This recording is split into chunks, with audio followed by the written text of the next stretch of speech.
time is money, and time is especially money when you're running lambda functions on AWS. On the other hand, you are paying only for the time you're running, right?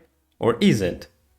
Because as all we know, there is actually not always true, because there is cold start, right? What is a cold start?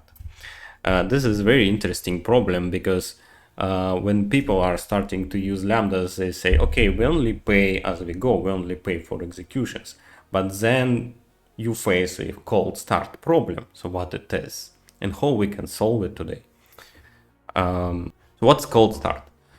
So what's cold start? Actually, here you see this, there is a time, here's your lambda is executing, and here is exactly the only place where you're executing. Here we have this cold start duration. And the cold start duration, we are not executing anything. We got our request, we download the code, we start new execution environment. So that's all cost us some time, right? And then we have this execute initialization code. We're not even executing. In only here we can execute process or request, and only then return some data. And as you see, this invocation time, right? It cold start could vary between 100 millisecond and 1 second, right? So it's quite a lot of time actually. And the problem is when you have so much time, like 1 second, your users gonna be frustrated. There is services that are called by other services, and you just cannot have so much time stacked up, like 1 second, 1 second, 1 second, right? But it's not so much problem when you have a lot of requests, right? Because then you have warm start. This cold start only happens the first time you run the lambda, and then it's running in warm mode for some period of time, right? So if, for example, we have multiple function running, we have new multiple concurrent invocations. The new concurrent invocations, they will also need to have cold start running, right? So we're again with the same problem. But what we can do, we can reduce cold starts. What actually AWS suggests us to do is to use provisioned concurrency.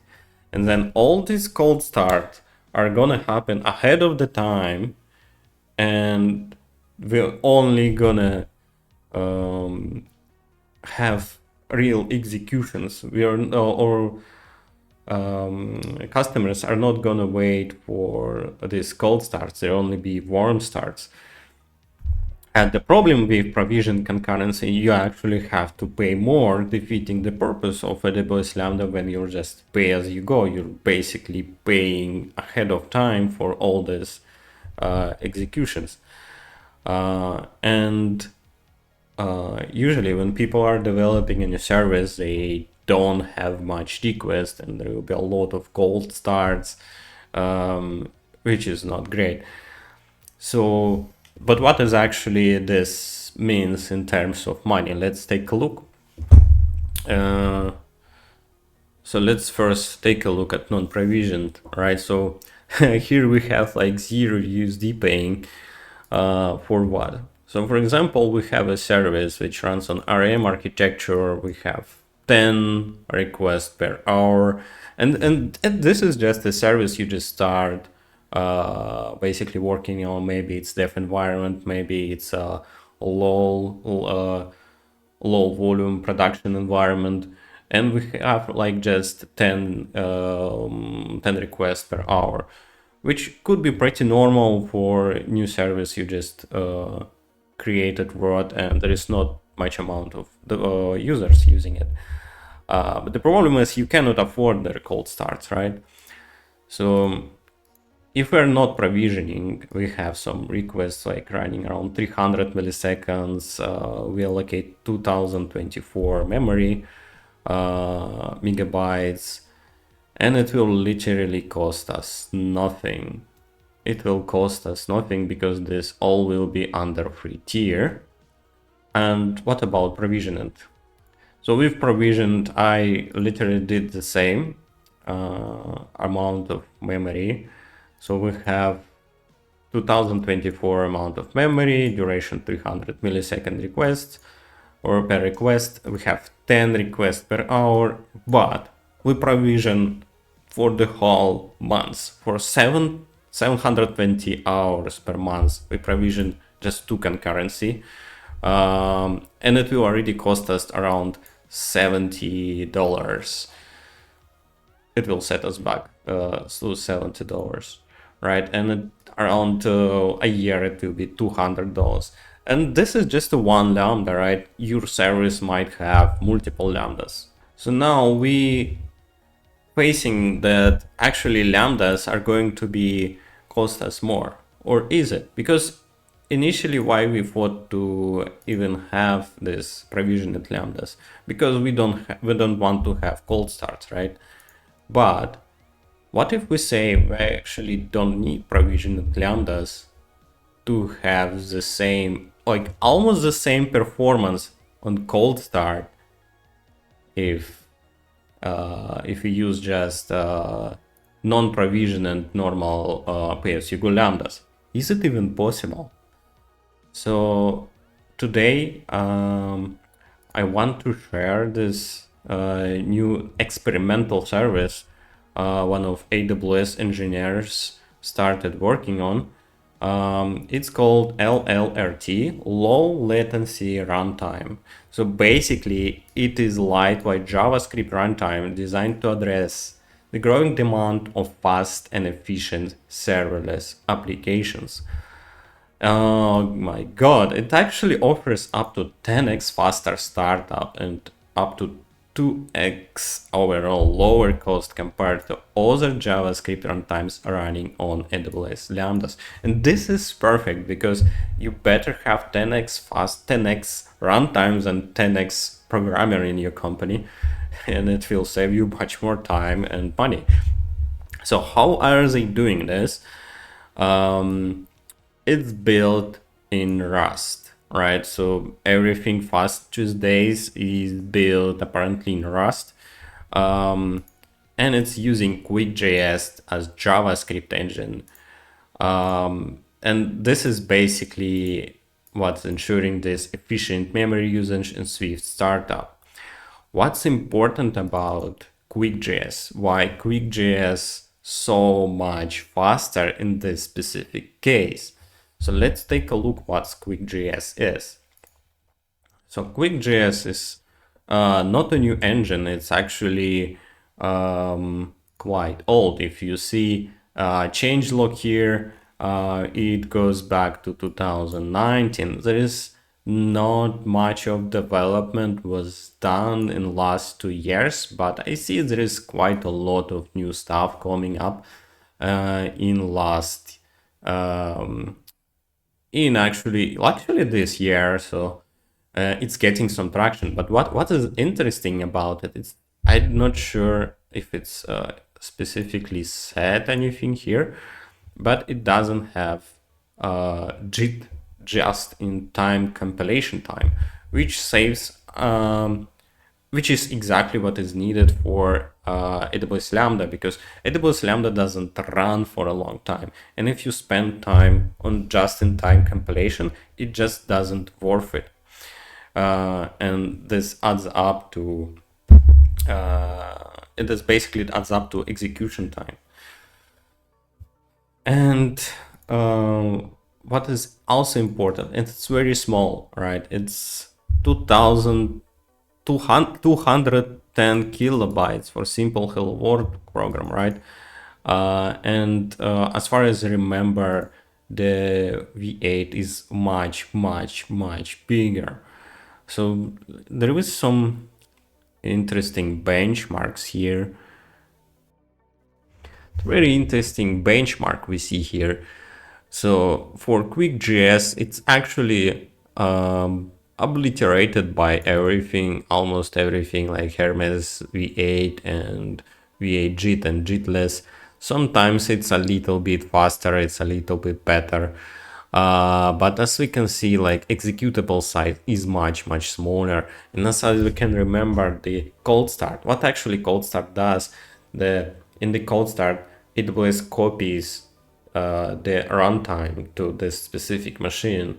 And of course, if you can copy like 30 times smaller executable, it's gonna be cost you much less time. So that's why I think they choose Quick.js. It's smaller, faster, in the scenarios when you don't really need long-running, some long-running lambdas. And this fits perfectly when you have service where latency is a key. So this is actually what are they showing us, right? So this is a cold start for LLRT, right? So it's like in 50 milliseconds here, so it's quite low timings. And here we have timings for basically just DynamoDB, or basically just for Node.js, right? And this is standard Node.js runtime. And we see that's like warm starts actually even a little bit faster with LLRT Quick.js implementation, and cold starts are way faster. So you don't really need provisioned lambdas here, which are will cost you much more. So I found this implementation by this guy to mock MSS, and I just copied his construct here, which deploys this LLRT LLRT layer, LLRT executable. So basically, how are they initially support this?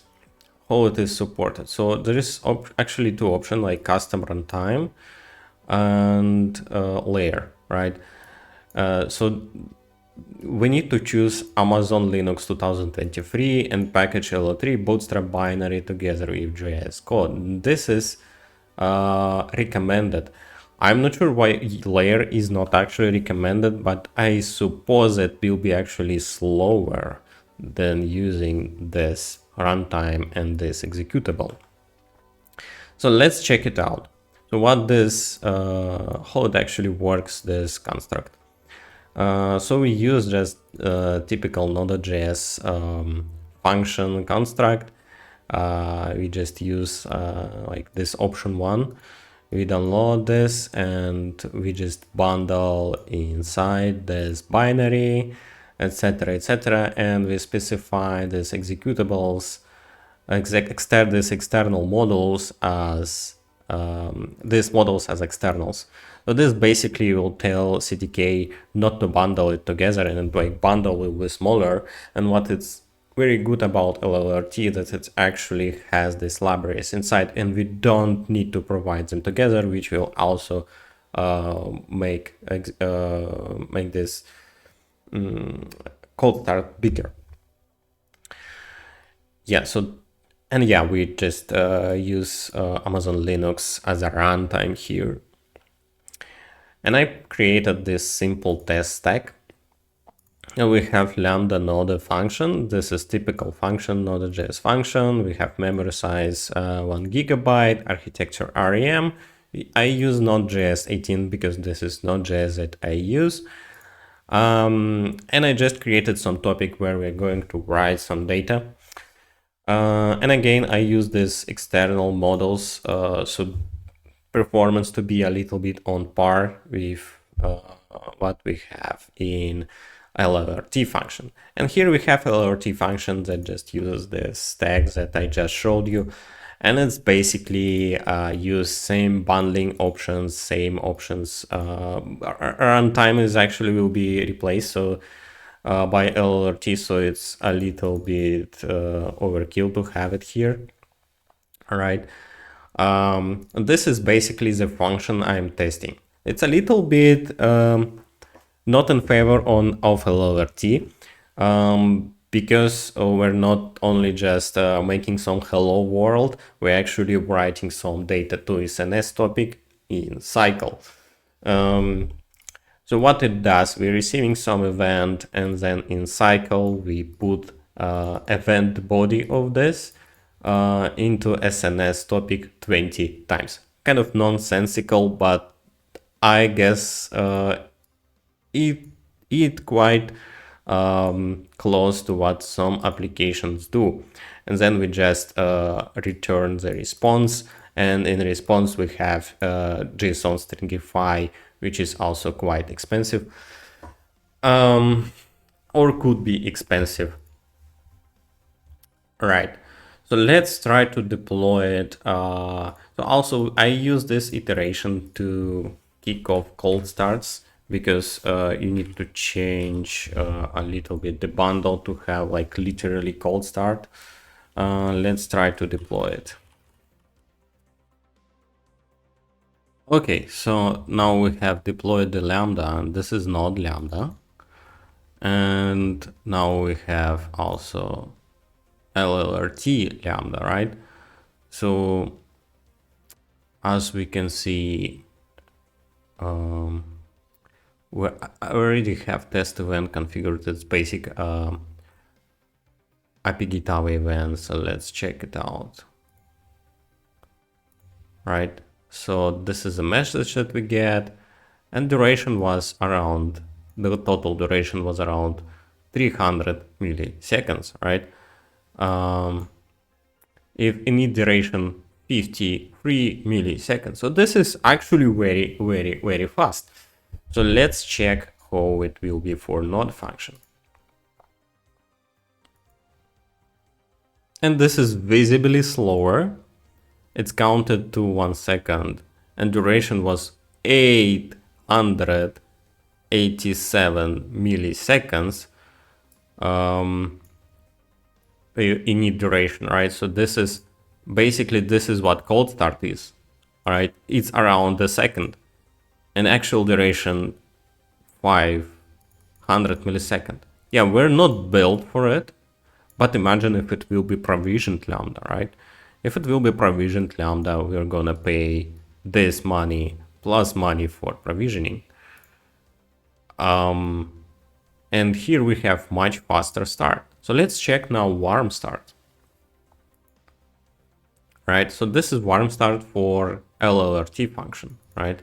Now we don't even have init here, right? So this is warm, and duration is 359 milliseconds. Let's check a few times how long it will be. 300, 310, less. So it's quite stable. So let's check Node.js. So it's always a little bit slower, and it's never under 300 milliseconds. No, now it was. So it's really a little bit, not much difference if you're not thinking about cold starts. If you start thinking about cold starts, LLRT just obliterates Node.js. Thank you very much for listening to me today. Low latency runtime is very promising runtime that might replace Node.js runtime in the future. It's literally should be used for cold starts. For sure, it's really much faster for warm starts. It also might be good, except for the cases when you have really long running lambdas, or some cases where it's actually slower on their GitHub. They have some cases where it's actually will be slower in a short time of periods. So I'm very interested in this project. Thank you very much for listening to me, and have a great day. Ciao.